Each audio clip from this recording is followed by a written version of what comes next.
udah pernah ketemu semester lalu tuh kan? Iya Ibu. Mika Iya, saja lah Ibu. Ada juga Ibu. Ada kelas yang belum? Sudah semua kan?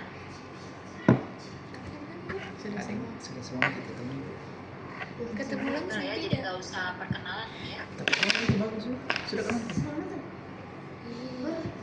Iya. Oke. Tapi saya LGBT. Tapi seram. Iya seram iya. Sudah terlihat yang saya sesuai. slide. Sosiologi kesehatan. Ya lagi aku naik ini. Ternyata terbang cuci kan barusan. Bisa kan baca gitu. Ternyata suaranya Oke, kita Iya, lanjut ke dalam nanti materi. saya. Nah, untuk konten hari ini kita akan membahas tentang peran sosiologi dalam kesehatan. Oke.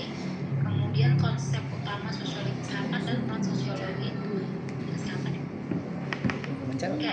Saya Pak mencatat Nah, nanti kuliah. masuk di sosiologi kesehatan. Oke. Kan kalau yang kita ketahui ini sosiologi merupakan ilmu yang mempelajari tentang interaksi manusia. Karena berasal dari terminologi sosial. Artinya budaya sosial ini mengacu ke masyarakat dan logis ini mengacu ke ilmu.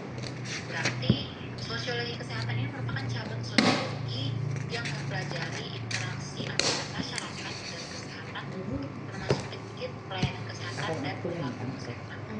Sosiologi dan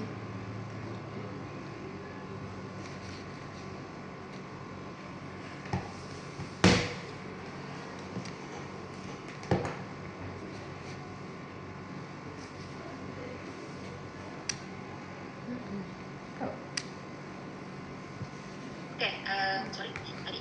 Jadi untuk sosiologi kesehatan ini sendiri merupakan cabang dari ilmu sosiologi yang mempelajari interaksi antara masyarakat dan kesehatan termasuk penyakit, pelayanan kesehatan serta perilaku kesehatan.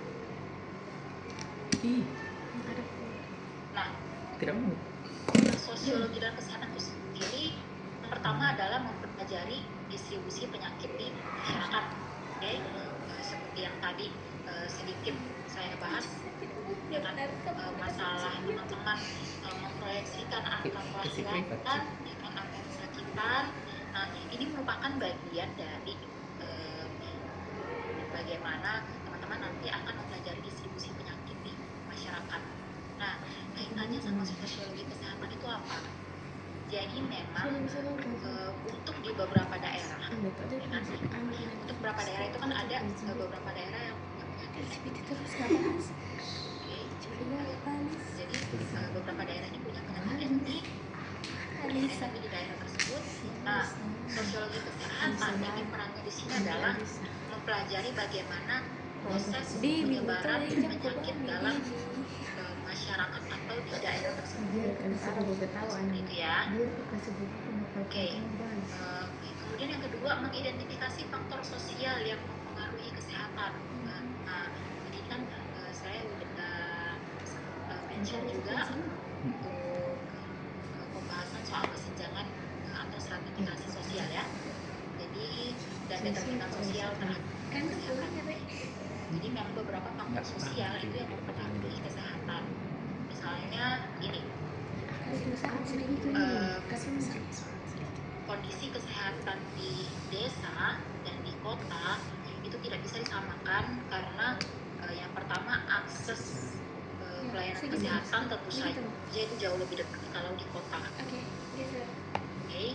Namun di satu sisi kalau kita berbicara soal perilaku dan gaya hidup, tentu saja orang-orang yang hidup di desa itu memiliki gaya hidup yang jauh lebih baik, ya kan? Kenapa?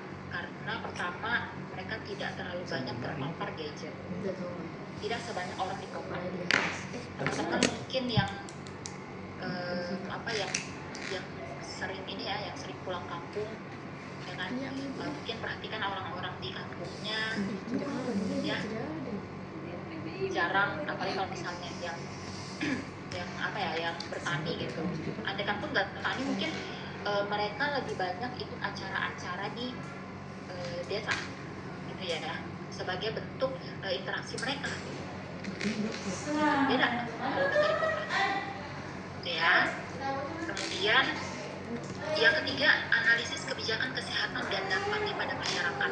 Nah, di sini itu kan kalau kita bicara soal kebijakan kesehatan, kebijakan dulu ya. Kalau kita bicara soal kebijakan, itu kan idealnya kebijakan ini harus diambil dari kepentingan masyarakat ya, harus diambil dari sesuatu yang dibutuhkan oleh masyarakat itu sendiri. Kemudian nanti dibuat kebijakan oleh pemangku kepentingan, pemangku kebijakan, kemudian diterapkan di masyarakat. Harusnya begitu, ya kan? Harusnya begitu. Jadi memang kebijakan itu harusnya berorientasi pada masyarakat, bukan berorientasi pada kepentingan pejabat. Cuman kan kalau kita lihat faktanya sekarang, banyak sekali stakeholder ya, kan banyak sekali mungkin kepala desa atau ya kepala pemerintahan lainnya ya, kan mereka ini cepat sekali membuat kebijakan. Kalau teman-teman merasa ya, jadi mereka ini cepat sekali membuat kebijakan, kemudian ya tentu saja masyarakatnya kaget, ya kan, masyarakatnya kaget, ih udah ada ini kebijakan gitu. Dan saya rasa ini berlangsungnya tuh udah lama sekali ya, kan berlangsungnya itu sudah lama sekali. Contoh paling simpel itu adalah beberapa undang-undang yang memang ini kalau kita bicara soal undang-undang ya, undang-undang ini kan harus dibahas ya kan, harus dibahas secara terstruktur ya kan, harus ada naskah akademiknya, harus ada policy briefnya, kemudian baru dirapatkan di anggota dewan, dan itu pun harus memenuhi rapat publik. Nah setelah itu lahir dulu RUU-nya, rancangan undang-undangnya, kemudian disahkan di undang-undang. Nah harusnya kan itu ya kan, harusnya selama itu, makanya anggota dewan ini diberikan masa kerja 5 tahun gitu, karena mereka ini punya PR undang-undang yang harus mereka sahkan. Namun ya mungkin sistem kebut semalam ya kan, kebut semalam ya udah rapatkan, ada yang ini nggak, ada yang jadi masalah nggak, gini-gini. Nah tanpa hal itu dilakukan, tanpa melihat bagaimana nanti dampak ke masyarakat untuk kedepannya. Jadi ini yang saya katakan, memang masih banyak kebijakan di Indonesia yang bukan berorientasi pada kebutuhan masyarakat, tapi berorientasi pada kepentingan pejabatnya. Nah kemudian berikutnya adalah advokasi dan perencanaan kesehatan masyarakat. Nah advokasi ini tidak jauh dari yang berkaitan kebijakan. Teman-teman sudah dapat tentang kuliah produktivitas kah? Iya Bu, Dasar iya Bu, semester lalu Bu. semester lalu ya, cocok nih, berarti sudah belajar juga soal advokasi kesehatan. Nah untuk proses advokasi ini kan tentu saja di sini sosiologi sangat diperlukan ya kan, karena teman-teman lihat proses advokasi ini, proses ini tidak jauh-jauh dari keterlibatan masyarakat itu sendiri. Ini ya, yang perencanaan kesehatan masyarakat. Nah ini nggak bisa sembarang. Teman-teman nanti kalau magang di puskesmas ya kan, kalau magangnya di puskesmas atau mungkin nanti PBL ya, PBL kemudian turun di puskesmas. Nah teman-teman akan lihat bagaimana orang-orang puskesmas ini mencanangkan program, tapi berbasis dari data yang mereka kumpulkan di masyarakat. Seperti itu. Oke, bagaimana sih peran sosiologi kesehatan di masa mendatang? Yang pertama adalah sosiologi kesehatan ini diharapkan mampu menjawab tantangan kesehatan global. Apalagi kita ini kan udah melewati yang namanya masa pandemi, kemudian kita juga sedang melewati yang namanya perubahan iklim, ya kan? Dan perubahan iklim ini tidak hanya mengacu pada pergeseran cuaca. Oke, perubahan iklim ini tidak hanya mengacu pada pergeseran cuaca. Ini perubahan iklim ini banyak sekali dampaknya. Karena kalau misalnya dampaknya ini tidak besar, ya kan, dampaknya ini tidak besar, pasti tidak akan sampai dibuat lembaga sendiri karena sudah diposting. untuk mengatasi yang namanya climate change ini atau perubahan iklim.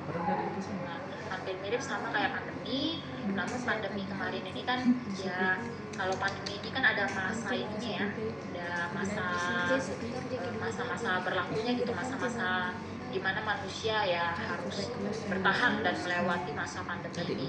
Tapi kalau perubahan iklim ini berlangsung sangat lama. Perubahan iklim ini berlangsung sangat lama. Iya, Sangat lama, pelan-pelan, Iya. bahasa kasarnya tuh pelan-pelan Kelas B pernah di sana sama kelas C. gitu ya. D. Kemudian yang kedua, penggunaan big data dalam penelitian kesehatan. Nah, kalau penelitian kesehatan ini kan Sudah mungkin bukan hanya berfokus pada proses eksperimen ya, kan? Tapi juga penelitian kesehatan ini justru lebih banyak fokusnya di masyarakat, ya kan? Adapun juga beberapa kasus misalnya uji klinis vaksin, nah itu kan tentu saja membutuhkan masyarakat sebagai bahan uji klinisnya, ya kan? Membutuhkan manusia sebagai bahan uji klinisnya. Nah, baru mulai itu Ini yang dialami kemarin waktu tontonan kita pandemi, kerja sendiri ya kan? Waktu kita pandemi bagaimana perusahaan vaksin ini mulai berlomba-lomba menciptakan vaksin yang dapat mencegah penularan COVID-19. Nah, di sini juga tantangan besarnya untuk sosiologi kesehatan ke depannya, bagaimana penggunaan big data ini tidak disalahgunakan, ya kan? Kan kalau di Indonesia ini mungkin teman-teman kemarin perhatikan ya fenomenanya, bagaimana data masyarakat Indonesia ini gampang sekali dihack. Nah, kemudian mungkin ada yang bertanya, ya kan, memang kalau dihack kenapa beda? Gitu ya kan? Memang kalau dihack kenapa beda? Nah kalau anggap gini, kalau dihack ini kan ya berarti ada akses asing masuk ke dalam big datanya Indonesia ya kan? Ada akses asing masuk ke dalam data besarnya Indonesia. Kemudian akses asing ini kalau masuk kemudian nanti semua selesai, ya kan? Jadi selesai, jadi habis nih, maksudnya nggak ada nih dari masyarakat Indonesia, asalnya gitu, dari masyarakat Indonesia. Kalau misalnya datanya ini dihapus semua, ya kan? Anggaplah begini, kalau misalnya datanya dihapus semua berarti ini nggak ada, ya kan? Nomor induk kependudukan, nah itu pasti nggak ada. Sekarang kalau misalnya ini nggak ada, mau apa? Tidak. Ya kan? Apa-apa tuh sekarang daftarnya pakai NIK, Tapi Ibu Yasin tadi ya kan? langsung. Ya kan? Apa-apa tuh sekarang daftarnya pakai NIK. Kalau itu kan ada. Nah, teman-teman pun kalau misalnya daftar ini ya, misalnya daftar ikut kegiatan, ya kan, mungkin atau daftar jadi member, ya kan, nah itu kan pasti pakai NIK, ya kan. Cuma itu tadi Kemudian mungkin ambil bantuan, ya kan, ambil bantuan sosial, nah itu kan semua pakai NIK. dan juga cerita-cerita yang Jadi kalau misalnya nik nggak ada mau ngapain gitu ya. Nah itu contoh satu, itu baru nik doang, nomor induk kependudukan, ya kan. Kalau misalnya yang dihapusnya sepaket, ya kan, udah data-datanya, namanya, ya kan, kemudian daftar-daftar tempat tinggal, itu kan kalau hapus semua ya nggak ketahuan berapa jumlah masyarakat di sini, berapa jumlah masyarakat di sini, ya kan, dan itu datanya akan kacau. Maksudnya akan sangat kacau. Makanya kemarin waktu fenomena itu terjadi, ya kan. Nah, yang masih bertahan dengan data sendiri itu adalah dari bea cukai. Dari pajak dan bea cukai. Kenapa? Karena pajak dan bea cukai ini tidak ingin mengintegrasikan datanya ke pusat. Gitu. Jadi itu sebenarnya bukan sesuatu yang bagus, ya kan? Karena kan memang kalau di Indonesia datanya pusat-pusat, tapi bea cukai ini sama perpajak ini nggak mau, ya kan, mereka ini nggak mau mengintegrasikan data ke pusat. Nah, sehingga ya sudah. Jadi Jadi saya aku tuh kalau misalnya terhapus ini data masih ada nih yang selamat, gitu kan, masih ada yang selamat dari data pajak dan bea cukai. Gitu. Dan jangan sepelekan data pajak, jangan sepelekan data pajak karena anak-anak pun, ya kan, anak bayi pun yang masih menjadi tanggungan orang tuanya itu ada pajaknya. Gitu, ada pajaknya. Jadi jangan berpikir bahwa oh kita aja nih orang dewasa yang mungkin yang udah bisa makan sendiri yang ada pajaknya. Sampai Jadi selesai semua tuh ada pajaknya, gitu ya. Oke, kemudian yang berikutnya pengembangan kebijakan kesehatan berbasis bukti. Nah ini tadi sempat juga saya mention ya di poin sebelumnya, bagaimana memang kebijakan ini terlalu banyak berorientasi pada kepentingan pejabatnya, bukan berorientasi pada kebutuhan masyarakat, apalagi berbasis bukti. Itu masih jauh. Masyarakat Indonesia itu masih jauh dari orang yang dapat pembentukan kebijakan-kebijakan yang seperti itu. Nah, bisa kita lihat di mana ya? Bisa kita lihat dari ada nggak program-program tertentu dari pemerintahnya nih yang berdampak, gitu. Yang berdampak besar. Iya ada berdampak cukup kemiskinan ada. Nah, maksudnya kita ngomongin ada nggak yang berdampak baik gitu kan? Ada nggak yang berdampak baik? Ya saya harapnya sih kalau yang berdampak baik ini ya berbazir ya. Ya kan, tapi memang gini, kalau misalnya mereka berpikirnya seperti ini ya, kalau misalnya masyarakat Indonesia pikirannya kayak kita, ya kan?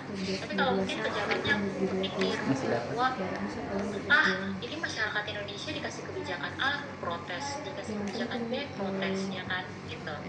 Nah, FYI aja masyarakat Indonesia ini protesnya nggak lama kalau emang kebijakannya bagus. Mungkin di awal-awal mereka akan terkesan tidak menerima.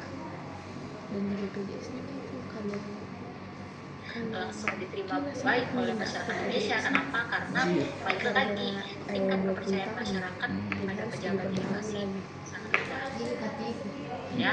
Nah, kemudian kalau kita berbicara soal balik lagi ke kebijakan, ya kan, itu pasti masyarakat Indonesia ya akan banyak yang mau kebijakan dari era Megawati, dari era Soeharto, dari era Soekarno sekalipun, itu pasti banyak yang protes. Tapi kita lihat aja, maksudnya yang kita lihat adalah dampak besarnya. Yang pertama, ya kan, apakah banyak pengurangan pegawai atau layoff di mana-mana? Layoff itu kayak sejenis PHK ya, dirumahkan. Cuma kita bahasanya sekarang bahasa kerennya layoff gitu, kena layoff. Nah, gitu. Apakah banyak pegawai yang layoff atau dirumahkan? Itu satu, ya kan. Terus kedua, bagaimana dampaknya pada kesehatan? Bagaimana dampaknya pada kesehatan anak dan kesehatan keluarganya? Nah ini kan salah satu contohnya kemarin itu MBG ya kan? Walaupun pada bilang ya iya MBG bagus, ya Komdes bagus, tapi yang paling bagus Komeng ya. Oke. Nah itu kan sebenarnya ya oke. MBG bagus, ya. MBG bagus, tapi realisasinya memang sangat cukup sulit ya, karena benar juga sih ada beberapa dosen, ya kan, ada beberapa dosen ini, dosen-dosen senior yang mention bahwa kenapa MBG sulit diterapkan di Indonesia, karena Indonesia itu kepulauan, beda di dataran Cina, beda di dataran Cina, beda di Singapura, ya kan, beda di Amerika, mereka itu dataran semua, makanan bisa diantar lewat darat, ya kan, Indonesia enggak, makanan diantar lewat laut itu langsung busuk, gitu, ya kan. Nah jadi ditaktisi dengan cara membentuk SPPD, ya kan, nah SPPD, namun ya balik lagi ternyata banyak pejabat-pejabat memang yang kurang amanah, ya kan. kurang amanah, dikasihnya sekian kan, pekerjaannya udah digaji sekian ya kan, bahkan pemotong bawangnya digaji 700.000 per kilo kan, katanya saya nggak tahu, katanya nggak pernah ngelamar juga jadi dan masih ada malam kan nggak dari hulu tahu kayak dari desa-desa dulu. nah jadi memang jadinya jatuhnya banyak yang tidak amanah gitu ya, tidak amanah. Nah ujung-ujungnya pada akhirnya kalau kita lihat apakah ini menjawab kebutuhan masyarakat, bulan berapa mas? tidak akan. Bulan 10 Januari ada itu. Nah ini jadinya tidak menjawab kebutuhan masyarakat, Kenapa karena kan masyarakat ceritanya yang ingin difokuskan ini adalah saya ingin fokus pada perbaikan gizi ya kan? Perbaikan gizi ini kan berujung pada perbaikan SDM. bagaimana caranya supaya Jadi SDM-nya transparansi pinter-pinter. begitu ya? Begitu ada Diharapkannya ya, secara diharapkannya pinter-pinter. berkelanjutan. Tapi gimana mau pinter juga, Pemeriksaannya. nasinya Iya berkelanjutan bagaimana? nasinya banyak, tempenya cuma 1 biji kan nggak bakal pinter ya kan. Oke. Nah jadi itu menjadi tantangan yang sangat besar ya, apalagi di era sekarang gitu, khususnya di kondisi Indonesia yang sekarang, kemudian di kondisi perekonomian dunia yang lagi amburadul ya kan, kayak perasaan teman-teman. Oke. Nggak bercanda. Oke, jadi kalau berbicara tentang kebijakan, nah itu yang harus dilihat ya kan. Dan di sini pendekatan aspek dari sosiologi itu berorientasi pada karakteristik dari masyarakat itu sendiri. Apakah masyarakat ini cocok untuk kebijakan seperti ini? Ya kan? Apakah masyarakat ini cocok untuk kebijakan yang seperti ini? Ya, nanti teman-teman akan lebih banyak belajar pada saat teman-teman sudah turun lapangan, ya kan? Apalagi kalau misalnya teman-teman ada yang berencana setelah lulus jadi anggota dewan, ya kan? Mantap, maju yuk. Ya banyak teman-teman saya ya kan pengen aja Kesmas, ada senior saya Kesmas jadi anggota DPR ya kan. Jadi memang tidak menutup kemungkinan karena teman-teman belajar, Karena ada memang maksudnya teman-teman belajar kesehatan. Ayo jangan kalah sama yang lulusan S1 sama juga kayak tidak ya kan, yang lulusan S1 juga harusnya bisa jadi anggota. tidak sebar merata ya. Bukan gitu. Oke, baik, sampai sini ada yang ditanyakan ke materinya. Terima kasih semuanya. apa namanya ini tidak strategis ki penempatan SPPG nah itu Iya, yang benar banyak sekali. lah sekolah Ada yang ditanyakan untuk materinya. ada satu SPPG Tidak ada untuk meminta orang Ya. lain apa yang kamu itu sendiri Atau tidak ingin. sudah tidak ada. apa Ada tadi kata-katanya tidak ada untuk meminta orang lain. Ada yang ditanyakan? Tidak ada. Tidak ada. Dan tidak ada Oke. untuk meminta seseorang. Betul, nggak ada, Mina? sesuatu. Tidak tahu. Oke, baik. Kalau sudah tidak ada yang ditanyakan, berarti ke depan kita akan masuk ke dalam materi evolusi, ya kan? Evolusi. Coba saya tanya dulu untuk pengantar materi evolusi. Nama ilmiahnya manusia apa? ngomong Nama biologisnya lah. Nama ilmunya. Ayo, masa manusia nggak tahu apa? Iya. Masa cuma tahu ini doang? Nama ilmiahnya tadi. Oh iya bang. Oke, ya, manusia ini masuk ke dalam Homo sapiens. kategori ini ya, bukan kategori ya, manusia ini masuk ke dalam Pelajaran sapiens ya ya. anak Walaupun sekarang Sejak banyak tidak tipe-tipe ada bukan drone. manusia ajaib lainnya ya, tapi Bagaimana itu belum diklasifikasikan secara berbeda. ya aku baca itu Ya kan? Misalnya nih, ya kan, Tidak contohnya misalnya, bu manusia tipe kayak apa ya kan, misalnya tipe kayak udah lama nggak ketemu, terus habis itu pas ketemu langsung apa pinjam status gitu kan ya. apa sih nah apa sih Kan biasa ada ya, kan biasa ada gitu ya, jadi udah lama nggak ketemu, tapi giliran ketemu, ada nemu. Ini cuma bercanda aja, pengantar. Yang penting teman-teman tahu ya, kan? Teman-teman ini masuk ke dalam klasifikasi atau kelas apa gitu. Jadi jangan hanya tahu ininya doang. Maksudnya jangan hanya tahu terlahir sebagai manusianya doang. Harus tahu, ya kan, harus tahu bagaimana kemampuan dari spesies ini dalam beradaptasi. Dan memang manusia manusia ini merupakan salah satu spesies yang punya kemampuan adaptasi yang sangat tinggi. Kayak Najalanka yang Najalanka tapi kayak Oke, programnya baik. benar-benar Kalau siap gitu gitu sampai bertemu di sesi selanjutnya. Terima kasih teman-teman sudah